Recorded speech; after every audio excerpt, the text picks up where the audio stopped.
दोस्तों, एक बार फिर दिल से स्वागत है आप सभी का आपके अपने चैनल अंधेरी रात 2.0 में। कहानी शुरू करने से पहले बस एक छोटी सी रिक्वेस्ट है। अगर आपको ये कहानी पसंद आए तो प्लीज वीडियो को लाइक करें और चैनल को सब्सक्राइब जरूर करें ताकि हमारी अगली डरावनी कहानी सबसे पहले आप तक पहुंचे। तो चलिए बिना किसी देरी के डूबते हैं इस रहस्यमयी कहानी में। नमस्कार दोस्तों, मेरा नाम रवि है। पेशे से मैं एक एम्बुलेंस ड्राइवर हूं। पिछले 12 सालों से मैंने न जाने कितनी लाशों को अस्पतालों से शमशान घाट पहुंचाया है, लेकिन उनमें से एक रात थी जिसने मेरी जिंदगी को 2 हिस्सों में बांट दिया। पहले का रवि और उस रात के बाद का। वो रात सिर्फ एक लाश की सवारी नहीं थी, वो मेरी आत्मा की अंतिम परीक्षा थी। उस रात बहुत बारिश हो रही थी, हवाएं तेज थीं और बिजली कड़क रही थी। मैं रात के 2:45 पर अपनी ड्यूटी खत्म कर घर लौट ही रहा था कि मुझे हॉस्पिटल से कॉल आया, एक डेड बॉडी को तुरंत शमशान घाट पहुंचाना है। पर कोई ड्राइवर नहीं मिल रहा। मैंने ना नुकुर की, लेकिन इंसानियत और पेशे का तकाजा था, इसलिए मान गया। मैं जब हॉस्पिटल पहुंचा तो देखा बॉडी पहले से स्ट्रेचर पर रखी थी, सफेद चादर से ढकी हुई। किसी ने बताया इनका कोई नहीं था, गुमनाम लाश है, पोस्टमार्टम भी हो चुका है, बस अंतिम संस्कार बाकी है। मैं बॉडी लेकर एम्बुलेंस में बैठा और अकेले ही शमशान घाट के लिए निकल पड़ा। लेकिन जो हुआ रास्ते में वो इस जिंदगी में मैं कभी नहीं भूल सकता। जैसे ही मैंने एम्बुलेंस स्टार्ट की, रेडियो अपने आप ऑन हो गया। अजीब सी पुरानी राग चल रही थी, जैसे कोई बूढ़ी औरत भजन गा रही हो, लेकिन धीमे सुर में, मानो दर्द से भरी हुई आवाज। मैंने रेडियो बंद किया, पर 2 मिनट बाद फिर से ऑन हो गया। इस बार आवाज थोड़ी तेज थी और भजन की जगह अब किसी के रोने की आवाज थी। मैंने डर के मारे शीशा देखा। ड्राइविंग सीट के पीछे कोई नहीं था। शायद थकान की वजह से ये सब महसूस कर रहा हूं, मैंने खुद को तसल्ली दी और गाड़ी चलाता रहा। लेकिन अगले मोड़ पर मेरी गाड़ी अपने आप रुक गई। इंजन बंद हो गया।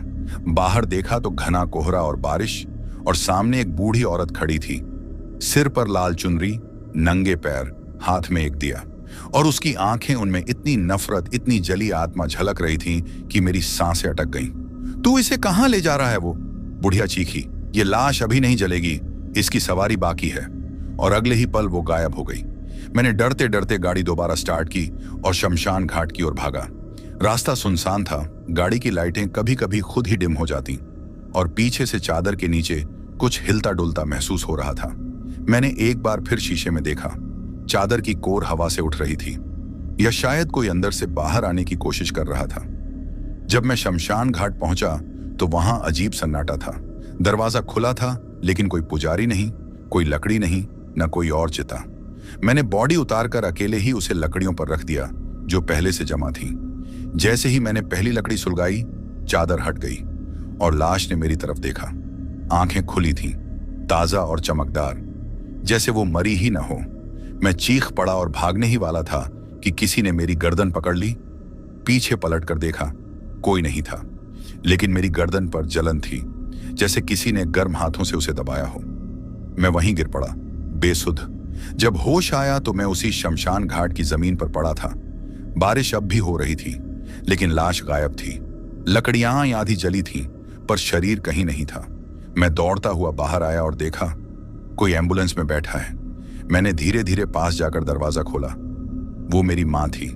जी हाँ, वो ही माँ जिन्हें मैंने 10 साल पहले अपनी आंखों के सामने तड़प तड़प कर मरते देखा था। उन्होंने मेरी ओर देखा और कहा, बेटा, तू अभी नहीं मरा, लेकिन उस रात जो तूने किया था उसका हिसाब अब मिलेगा। मैं बुरी तरह फूट फूट कर रोने लगा। माँ ने मेरी आंखों में देखा। उनकी आंखों में दर्द था, पर प्यार नहीं। उस समय मैं समझ नहीं पाया कि उन्होंने ऐसा क्यों कहा। क्या मैंने कुछ गलत किया था? किस रात की बात कर रही थी?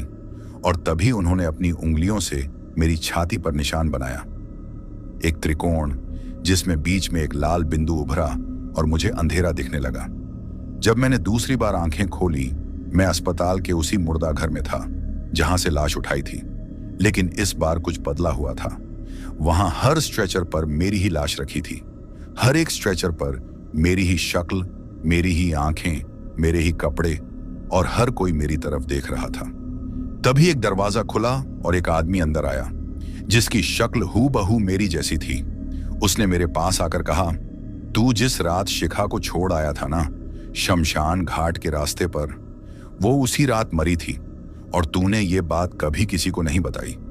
अब हर लाश तुझे याद दिलाएगी, वो तेरा पीछा नहीं छोड़ेंगी, क्योंकि तूने गुनाह किया है। शिखा, मेरी मंगेतर, जिसे मैं एक लड़ाई के बाद गुस्से में शमशान वाले रास्ते पर अकेले छोड़ आया था और फिर अगले दिन उसकी लाश मिली थी जलते हुए कपड़ों में।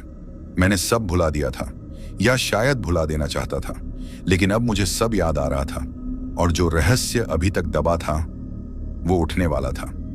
अगली सुबह जब मैं घर पहुंचा, दरवाजे पर एक लाल चुनरी बंधी थी, वही जो उस बूढ़ी औरत ने पहनी थी, और अंदर मेरी मां नहीं थी, पर एक चिट्ठी पड़ी थी।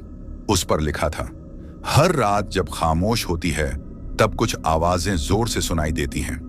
वो चीखें जो कभी बाहर नहीं निकली, वो आंसू जो कभी बहने नहीं दिए, और वो लाशें जो कभी जली ही नहीं। मैंने सब कुछ भुलाने की कोशिश की, लेकिन कुछ चीजें मिटती नहीं, वो लौटती हैं, और जब वो लौटती हैं तो साथ लाती हैं एक ऐसा डर जो मरने से ज्यादा जिंदा रहकर भुगतना होता है। मैं जिंदा था, पर अब वो जिंदगी मेरी नहीं रही थी।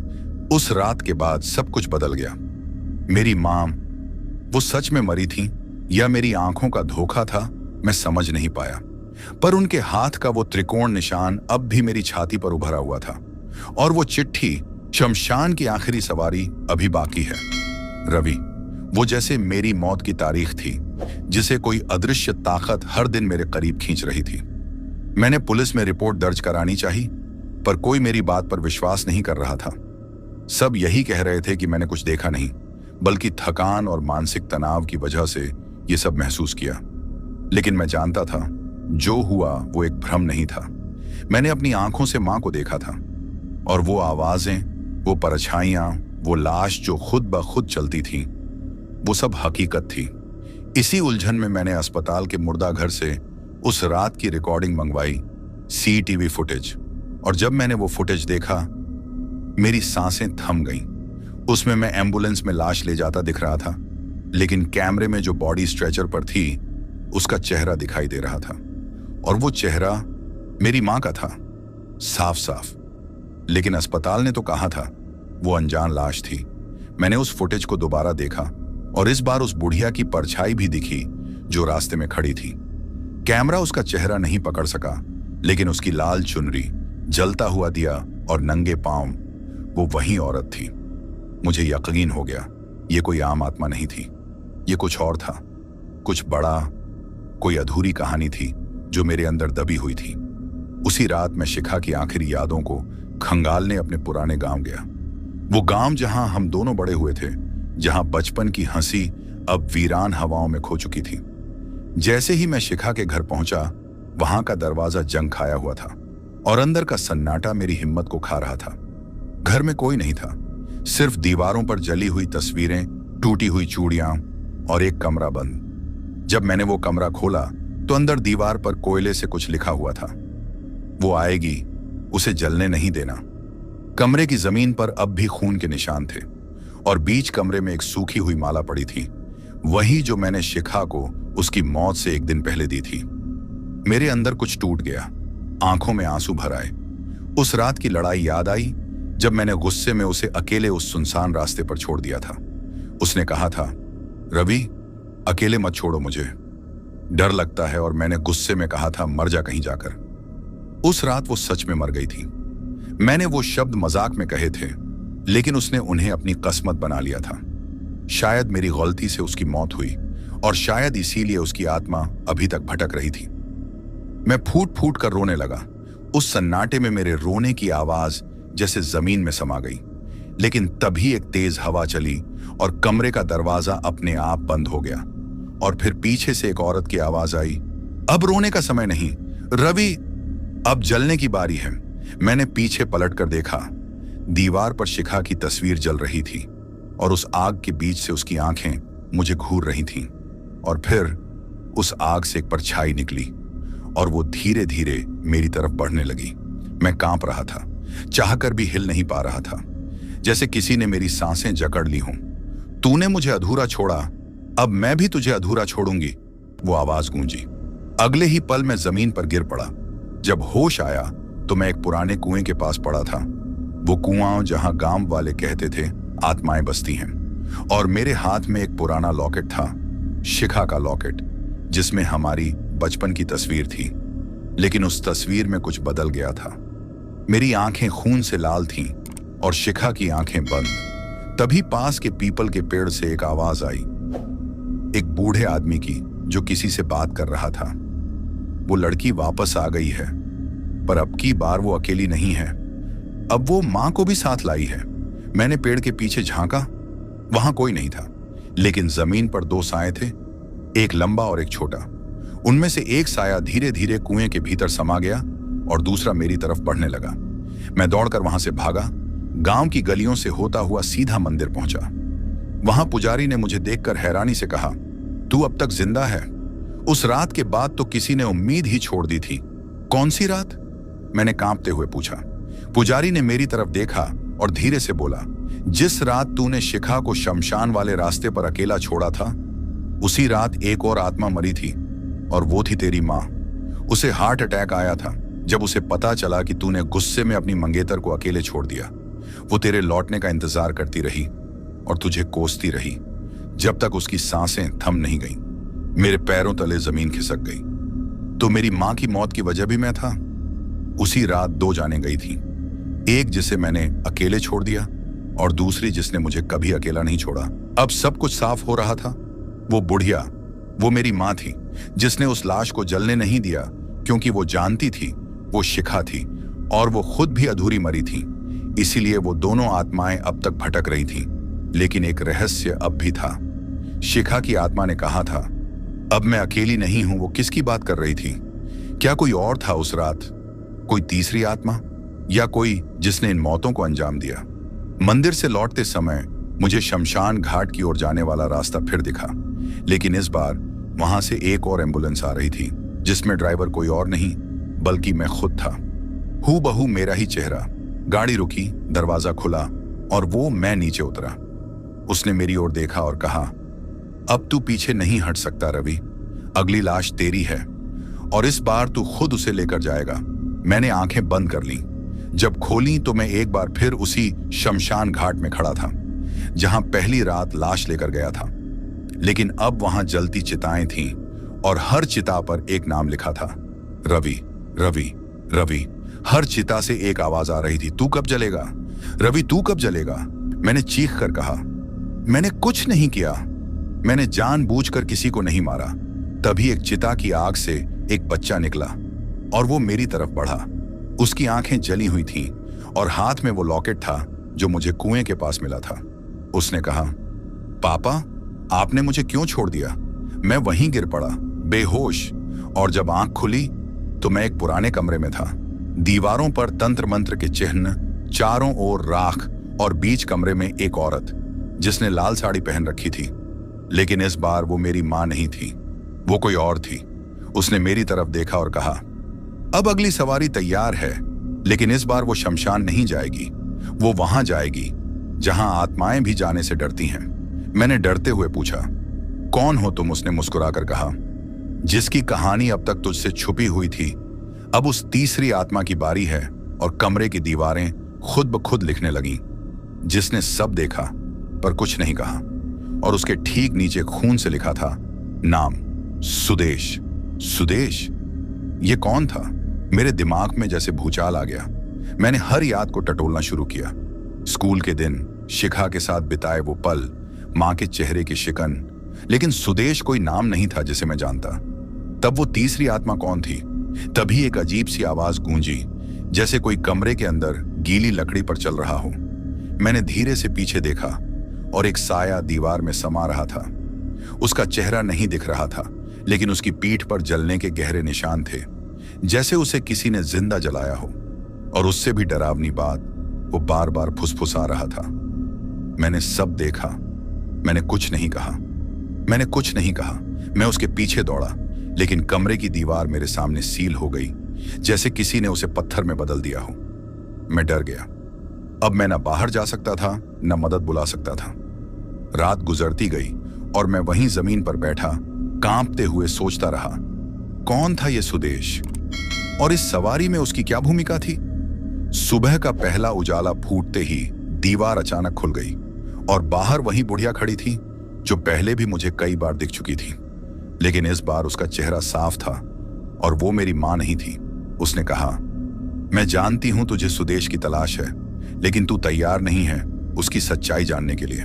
हर सच का समय होता है और हर आत्मा की एक कीमत। अब तुझे शिखा की मां से मिलना होगा, तभी दरवाजा खुलेगा। पर शिखा की मां तो कई साल पहले मर चुकी हैं, मैंने घबरा कर कहा।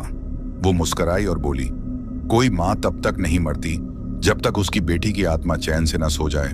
अगले ही पल मैं उसी एम्बुलेंस में था जो मुझे फिर उसी शमशान वाले रास्ते पर ले जा रही थी, लेकिन इस बार गाड़ी खाली थी और ड्राइवर की सीट पर कोई नहीं। गाड़ी खुद ब खुद चल रही थी। रास्ते में हर जगह वही चिताएं दिखीं जिन पर मेरा नाम लिखा था, और अब उनकी आग बुझ चुकी थी, लेकिन राख में से आंखें झांक रही थीं, जल चुकी आत्माओं की आंखें। शिखा के घर के पास जब एम्बुलेंस रुकी तो सामने का दरवाजा खुला हुआ था। अंदर वही पुरानी तस्वीरें, टूटी चूड़ियां और खून के धब्बे, लेकिन इस बार एक बूढ़ी औरत बीच में बैठी थी, सफेद साड़ी में, आंखें बंद, होठों पर नाम, रवि। तुम शिखा की मां हो? मैंने धीरे से पूछा। उसने आंखें खोली, लाल डोरे जैसे कई रातें बिना सोए बीती हों। मैं मां थी, अब सिर्फ बदला हूं। उसकी बातों ने मेरी रूह हिला दी। उसने बताया, तेरी शिखा मरने से पहले गर्भवती थी और उस रात जब तूने उसे अकेले छोड़ दिया तो वो सिर्फ एक नहीं 2 जिंदगियां लेकर गई थी। मेरी आंखों में आंसू छलक आए। नहीं, ये सच नहीं हो सकता। उसने मेरी ओर देखा और कहा, सच है, और वही तीसरी आत्मा थी। तेरा बच्चा तुझसे कभी जन्म नहीं लिया और अब वो भी तेरे अंत का हिस्सा है। मुझे यकीन नहीं हो रहा था। मेरी दुनिया टूट चुकी थी। मां की मौत, शिखा की आत्महत्या और अब मेरा अपना बच्चा जिसने कभी रोशनी नहीं देखी, अब एक भटकती आत्मा बन चुका था। उस रात मैंने नींद में भी कई चीखें सुनी। एक मासूम की आवाज, पापा आप मुझे क्यों नहीं बचा पाए? मैं पसीने पसीने होकर उठा और सामने वही बुढ़िया खड़ी थी। अब समझ आया रवि, अब समझ आया कि अगली सवारी कौन है। मैंने कांपते हुए कहा, मैं मरना नहीं चाहता हूं। वो हंसी जोर से, इतनी जोर से कि पूरा कमरा कांप गया। अब तेरे मरने या जीने से कुछ नहीं बदलता, क्योंकि तू अब बस एक माध्यम है, एक गवाह जिसने सब देखा और अब वो सब भुगतेगा। और तभी दरवाजे की दरार से एक परछाई अंदर आई, एक आदमी जिसका चेहरा पूरी तरह जला हुआ था। वो सुदेश था। वो मेरी तरफ बढ़ा और बोला, मैंने देखा था जब शिखा उस रात रोती हुई तेरे पीछे भागी थी। मैंने देखा था जब वो अंधेरे में गिर पड़ी थी। मैं वहीं पास खड़ा था, लेकिन मैं डर गया, कुछ नहीं कहा। तू कौन है? मैंने चीख कर पूछा। मैं शिखा के मोहल्ले का वो लड़का हूं जिससे वो भाई जैसा रिश्ता मानती थी, लेकिन जब मैंने तेरे और उसके बीच लड़ाई होते देखी तो लगा मेरा बदला खुद भगवान ने ले लिया है। मैं खुश हुआ, लेकिन फिर जब वो मरी तब मेरी आत्मा जल गई। अब मैं भी अधूरा हूं। अब मैं भी शमशान की आखिरी सवारी बन चुका हूं। कमरे की दीवारें चटकने लगी, जमीन फटने लगी और हर कोने से आवाजें आने लगी। सब गवाह चुप थे। अब सब जलेंगे। मैं जोर से चिल्लाया, मैं क्या करूं? कैसे रुके ये सब? शिखा की मां ने धीरे से कहा, हर आत्मा को मुक्ति चाहिए और मुक्ति मिलती है सच के उजाले से। जो तूने छुपाया, जो सबने अनदेखा किया, उसे सबके सामने लाना होगा, तभी अगली आत्मा को शांति मिलेगी। पर अगली आत्मा कौन? मैंने पूछा। कमरा अंधेरे में डूब गया और एक आवाज गूंजी, अगली आत्मा वो है जिसने तेरे बाद एम्बुलेंस चलाई। कौन? आवाज आई, तेरा दोस्त अमित। अमित? लेकिन उसने तो कभी उस रात की बात नहीं की थी। अब एक और रहस्य सामने था। क्या शिखा की मौत में उसका भी कोई हाथ था? कभी कभी ऐसा लगता है कि जिंदगी हमारे गुनाहों की सजा देने के लिए नहीं, बल्कि उन्हें बार बार महसूस कराने के लिए चलती है। मैं आज भी हर सुबह उठता हूं, लेकिन आंखें वो रातें ढूंढती हैं जब मां का स्पर्श मिलता था, शिखा की मुस्कान मिलती थी और दोस्ती की हरकतें सुकून देती थीं। अब जब सब कुछ बिखर चुका है तो उन यादों की राख में सिर्फ एक चीज बाकी है, पछतावा। मां की मौत, शिखा की आत्महत्या और अब उस बच्चे की आत्मा जिसे कभी मैंने देखा भी नहीं था। लेकिन अब जब अमित का नाम सामने आया है तो मेरी सांसें भी डर के साए में कैद हो चुकी हैं। मैंने कई दिनों तक खुद को एक कमरे में बंद कर लिया। खाने पीने का होश नहीं, नींद तो जैसे कहीं गुम हो गई थी। बार बार वो दृश्य आंखों के सामने तैर जाते, शिखा की आंखों से बहता खून, मां की जली हुई देह और वो मासूम आत्मा की चीख जो अब भी मेरे कानों में गूंजती है। लेकिन सबसे ज्यादा जो सवाल मुझे कचोट रहा था वो था, अमित कहाँ है? क्या वो मुझसे कुछ छुपा रहा था? क्या वो भी इन मौतों का हिस्सा है? रात के 2 बजे मेरा फोन अचानक बजा। स्क्रीन पर सिर्फ एक शब्द, सवारी। मैंने कांपते हाथों से कॉल उठाया। दूसरी तरफ एक फुसफुसाती हुई आवाज आई, अब तेरी बारी नहीं, अब अगली सवारी तैयार हो रही है, उसे बचा सकता है तो बचा ले। फोन कट गया। मैं बुरी तरह कांप गया। फिर कुछ ही सेकंड में मेरा फोन स्क्रीन जलने लगा और एक शब्द उभरने लगा, AMIT। मैं तुरंत भागा, अमित के घर गया, लेकिन दरवाजा अंदर से बंद था। खिड़की से झांका तो देखा अमित जमीन पर बेसुध पड़ा था, आंखें खुली हुई और उसके चारों तरफ वही राख बिखरी हुई थी जो शमशान में मिलती है। मैं किसी तरह दरवाजा तोड़कर अंदर घुसा। उसका शरीर ठंडा हो चुका था, लेकिन वो मरा नहीं था। वो कुछ बड़बड़ा रहा था। मैंने उसे देखा, वो फिर आई थी, लाल साड़ी में। वो मुझसे शिखा के बारे में पूछ रही थी। मैंने जोर से हिलाया, अमित क्या देखा तूने? उसकी सांसें तेज हो गईं और उसने मेरी ओर देखा। तेरे बाद उस रात मैं शिखा से मिला था। उसने मुझे बुलाया था, कहा था कि वो बहुत डर रही है। मैंने उसे बोला कि सब ठीक हो जाएगा, पर फिर वो बोलने लगी कि कोई उसका पीछा कर रहा है। एक औरत जो जल रही थी। मैं स्तब्ध रह गया। फिर मैंने पूछा। अमित ने कांपती आवाज में कहा, फिर वो मुझे बोली कि अगर मैं तुझे ना बताऊं तो वो औरत मुझे भी नहीं छोड़ेगी। मैंने डर के मारे किसी को कुछ नहीं बताया। मैंने सोचा तू और शिखा आपस में सब ठीक कर लोगे, लेकिन अगली सुबह मैंने शिखा को अस्पताल में मरा हुआ पाया और वो औरत, वो मेरी आंखों में घुस आई थी। तभी से हर रात मुझे वही सपना आता है, शिखा का चेहरा और वो लाल साड़ी में जलती हुई औरत। मुझे अब यकीन हो चला था, ये आत्माएं केवल शिखा और मां की नहीं थी, कोई तीसरा चेहरा भी था, कोई जो इस खेल को चला रहा था। और अब वो अमित की आत्मा को निगलने की ओर बढ़ रहा था। मैंने तुरंत उसे उठाया और गाड़ी में डालकर उसी शमशान घाट की ओर चल पड़ा। रास्ते में अमित बेहोश होता जा रहा था। उसका शरीर बर्फ की तरह ठंडा पड़ चुका था। शमशान घाट पहुंचते ही वहां का दृश्य पूरी तरह बदल चुका था। अब वो जगह वैसी वीरान नहीं थी जैसी पहले हुआ करती थी। अब वहां चिताओं की आग नहीं, बल्कि उनके स्थान पर स्याह अंधेरे में हिलते हुए साए थे और हर साया एक चेहरा लेता जा रहा था। मां का, शिखा का, वो मासूम बच्चा और अब अमित का। मैंने चीख कर कहा, अगर तुम सब मुझसे कुछ चाहती हो तो कहो, मैं सब मानने को तैयार हूं। तभी उस राख में से एक औरत निकलकर सामने आई, वही लाल साड़ी में। उसकी त्वचा जल चुकी थी, लेकिन आंखें अब भी जीवित थीं। उसने मेरी ओर इशारा कर कहा, क्यों नहीं बताया तूने शिखा को उस रात का सच? मैं हड़बड़ाया, कौन सा सच? उसने जलते हुए कदमों से मेरी ओर आते हुए कहा, उस रात जब तूने शिखा को अकेला छोड़ा था तो तू सीधा अपनी मां के पास नहीं गया था। तू गया था उस मंदिर के पीछे जहां तूने एक सौदा किया था। मुझे जैसे किसी ने पत्थर से मारा हो।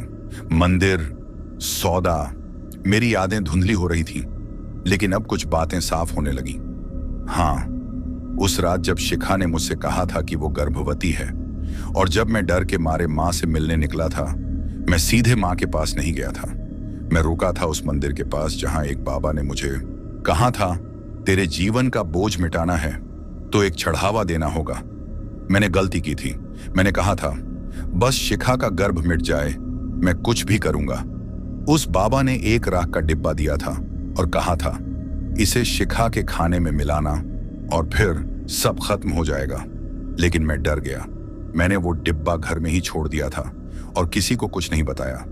अब वो औरत जलते हुए बोली, उस राख में एक आत्मा बंधी थी जो अब हर उस इंसान से बदला ले रही है जिसने किसी और के जीवन का फैसला खुद से किया। अब मेरी समझ में आया, वो आत्मा केवल शिखा की नहीं थी। वो आत्मा उसी अजन्मे बच्चे की थी जो इस दुनिया में इसलिए नहीं आया क्योंकि मैंने डर और स्वार्थ में वो राख स्वीकार की थी। अमित अब भी बेहोश था, लेकिन उसकी आंखें धीरे धीरे उलटने लगी। उसका शरीर ऊपर उठने लगा। वो आत्मा बोली, अब वो अगली सवारी बनेगा अगर तूने सच का सामना नहीं किया। मैंने जमीन पर घुटने टेक दिए। मुझे माफ कर दो, मुझे नहीं पता था कि उस राख में क्या था। उसने कहा, सच का सामना कर, सबके सामने, नहीं तो अब हर वो आत्मा जो तेरे डर से मरी तुझे अपनी सवारी बना लेगी। मैंने सिर झुका लिया। मैं सच बताऊंगा सबको, शिखा की मां को, लोगों को, पुलिस को, सबको। तभी अमित की आंखें फिर से खुली। वो कांप रहा था, लेकिन अब जिंदा था। मैंने उसकी ओर देखा। अब तू ही गवाह है, सच को दुनिया के सामने लाना होगा। अमित ने सिर हिलाया, लेकिन तभी पीछे से एक और आवाज आई, एक बच्चे की। और मेरे पापा कौन हैं? मैंने मुड़कर देखा। एक 5 साल का बच्चा, हवा में तैरता हुआ, आंखें बिना पुतलियों के, पर आवाज मासूम। मैं कांप गया। तू? वो हंसा। तूने कभी मुझे अपनाया नहीं, तो अब मेरा कोई नाम नहीं, लेकिन अब मैं हूं तेरे साथ हर समय। उसकी आंखों से खून टपकने लगा और फिर चारों तरफ सब कुछ अंधेरे में डूब गया। तभी एक औरत की चीत्कार सुनाई दी, रवि जल्दी भागो, अब वो आ रही है, वो जो सब आत्माओं की जननी है। मैंने कांपते हुए पूछा, कौन? जवाब में सिर्फ एक शब्द गूंजा, जोशान ब्रह्मरात्रि। नाम सुनते ही जैसे सब कुछ एक अलग ही डर में तब्दील हो गया। ये कोई आम आत्मा नहीं थी, ये तो वो शक्ति थी जो आत्माओं को भी अपने में समा लेती थी। अगली रात जैसे ही घड़ी ने 12 बजाए, मेरे कमरे की दीवारें खुद ब खुद काली होने लगी। उन पर उभरते चेहरे, मां का जला हुआ चेहरा, शिखा की रोती आंखें और उस बच्चे की चीख, हर दीवार पर जैसे साया बन गया था। अचानक मेरी खिड़की खुली और एक ठंडी हवा का झोंका अंदर आया। फिर वो दिखी, ब्रह्मरात्रि।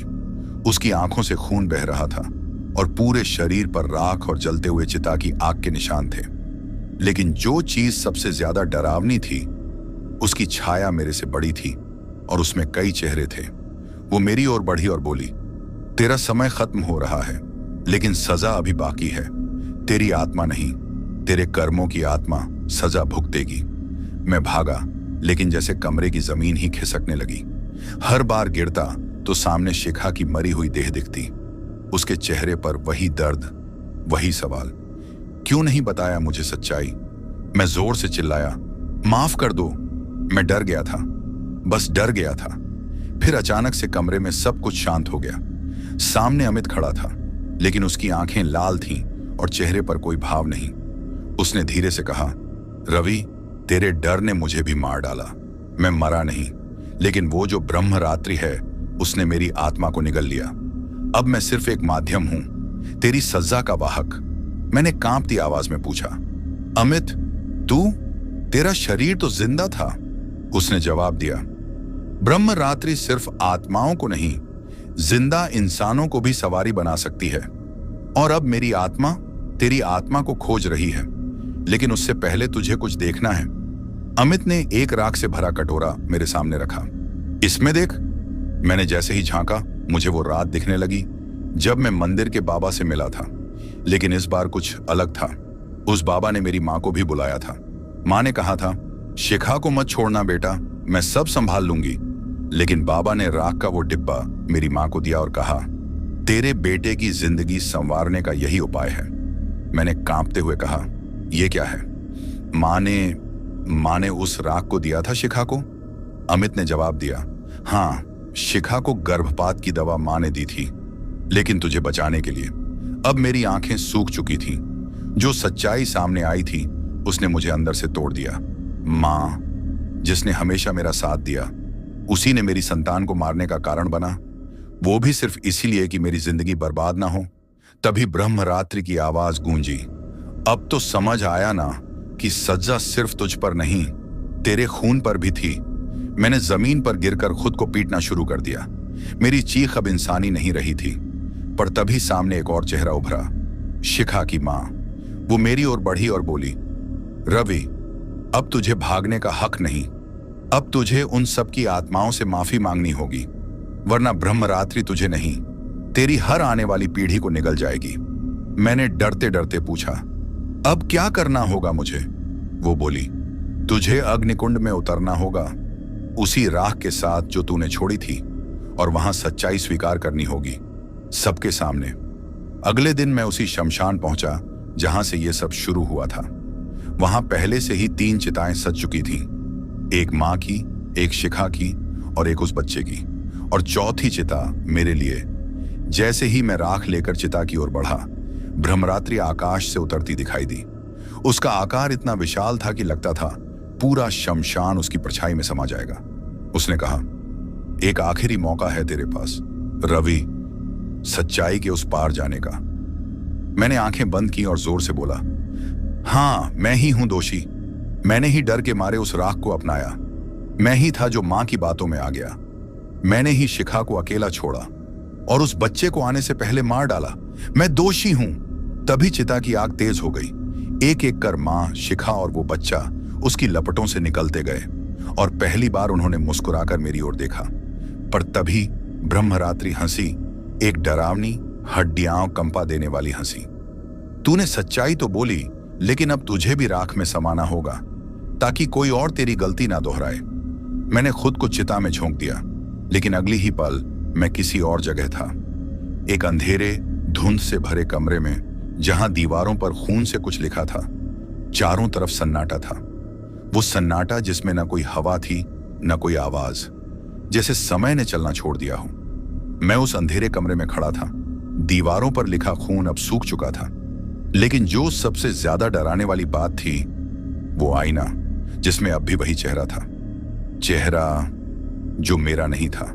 उसका चेहरा मेरी ओर देख रहा था, लेकिन आंखों में सवाल नहीं, इरादा था, जैसे उसे सब कुछ मालूम था। मैंने धीरे से पूछा, तू कौन है? आईने में वो चेहरा मुस्कुराया और पहली बार उसकी आवाज गूंजी, मैं वो हूं जो तुम सबकी सच्चाइयों का साक्षी हूं। मैं वो हूं जो हर अंतिम सवारी में सवार होता है। मैं ब्रह्मरात्रि नहीं, उसका दूत हूं। मेरे पैरों तले जमीन खिसक गई। मतलब तू अब मुझ में समा चुका है? आईना हंसा और बोला, नहीं रवि, अब तू मुझ में समा चुका है। तभी पूरा कमरा कांपने लगा, दीवारें दरकने लगीं और एक खौफनाक गंध फैलने लगी, वो गंध जो सिर्फ चिता की आग और सड़ती आत्माओं में होती है। मेरी सांसें तेज हो गईं। तभी सामने का दरवाजा अपने आप खुला। बाहर शमशान घाट था, लेकिन यह वैसा नहीं था जैसा मैंने पहले देखा था। यह कोई दूसरा आयाम था, शमशान घाटों का शमशान। हर तरफ अधजली आत्माएं घूम रही थीं। कुछ के आधे चेहरे थे, कुछ की आंखें बाहर लटक रही थीं। सबकी नजर मुझ पर थी। मैं धीरे धीरे उनके बीच से गुजरने लगा। एक आत्मा मेरे पास आई, वो बच्चा, शिखा का बच्चा। उसने धीरे से कहा, तू मेरी मां का हक छीनकर यहां आया है, अब तुझे कुछ लौटाना होगा। मैंने रोते हुए कहा, मुझे माफ कर दो, जो हुआ अनजाने में हुआ। बच्चा बोला, तेरे आंसू अब कुछ नहीं बदल सकते। तू अब आखिरी सवारी है, लेकिन एक मौका है तुझे उस रक्षक को ढूंढने का जो ब्रह्मरात्रि से भी पहले का है। अगर तू उसे खोज पाया तो शायद सब कुछ ठीक हो जाए। मैंने पूछा, कौन है वो रक्षक? बच्चे ने इशारा किया, दूर एक टूटी हुई समाधि की ओर। वहां सिर्फ एक नाम लिखा था, त्रिकाल। मैंने कभी यह नाम नहीं सुना था, लेकिन अब मेरे पास और कोई रास्ता नहीं था। मैं उस समाधि की ओर बढ़ा। हर कदम पर जमीन जैसे डोल रही थी, जैसे कोई अदृश्य शक्ति मुझे रोकने की कोशिश कर रही हो। जैसे ही मैं उस समाधि के पास पहुंचा, वहां से एक तेज नीली रोशनी निकली और एक वृद्ध पुरुष प्रकट हुए, जिनकी आंखें चमकती थीं और शरीर से धुआं उठ रहा था। वो बोले, तू देर से आया लेकिन सच्चाई के साथ आया। मैं त्रिकाल हूं, 3 कालों का रक्षक। तेरे भीतर की सच्चाई ने मुझे जगा दिया। मैंने उनके सामने झुककर कहा, मुझे इस श्राप से मुक्त करो। ब्रह्मरात्रि अब मुझे निगल चुकी है। त्रिकाल बोले, ब्रह्मरात्रि को हराने के लिए तुझे एक आत्मा को मुक्त करना होगा, वो आत्मा जो अब भी तुझसे बंधी है, शिखा। जब तक उसका दुख दूर नहीं होता, ब्रह्मरात्रि कभी शांत नहीं होगी। मैंने कांपते हुए पूछा, पर शिखा की आत्मा कहाँ है? त्रिकाल ने अपनी छड़ी जमीन पर मारी और एक दरार खुली। उसके नीचे एक और शमशान था, लहू से सना और चीखों से भरा। वहीं बीच में शिखा बंधी हुई थी, लोहे की जंजीरों से, और उसकी चीखें गूंज रही थीं। मैंने चिल्लाकर कहा, शिखा, मैं आ गया हूं। उसने आंखें खोली और बस एक शब्द कहा, रवि, देर हो गई। मैं दौड़कर उस गड्ढे में कूदा और जैसे ही शिखा की जंजीरें तोड़ी, एक काली लहर उठी। ब्रह्मरात्रि का विकराल रूप सामने आ गया। अब वो सिर्फ साया नहीं थी, अब वो खुद ब्रह्मा, विष्णु और महाकाल के विकृत रूप में सामने थी। उसके 10 सिर थे और हर सिर से आग निकल रही थी। त्रिकाल ने मुझे आवाज दी, रवि, अब समय है अपनी आत्मा का बलिदान देने का, तभी शिखा मुक्त होगी। मैंने शिखा की ओर देखा। उसकी आंखों में एक आखिरी बार प्यार चमका। मैंने मुस्कुराकर कहा, अब और दर्द नहीं होगा, और मैंने अपनी छाती चीर दी, अपना हृदय निकालकर उस चिता में डाल दिया।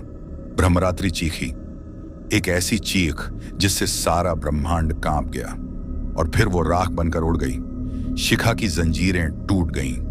वो मेरे पास आई, मेरे सिर को गोद में रखा और धीरे से बोली, अब सब ठीक हो गया रवि, अब सब ठीक हो गया। मेरी आंखें धीरे धीरे बंद हो रही थीं, लेकिन अब उसमें डर नहीं था, सुकून था। त्रिकाल ने कहा, अब तू सवारी नहीं, रक्षक बन चुका है। अब तू ही अगली पीढ़ी को चेतावनी देगा। अगले ही क्षण मेरी आत्मा हवा में समा गई और कहानी यहीं खत्म हो गई।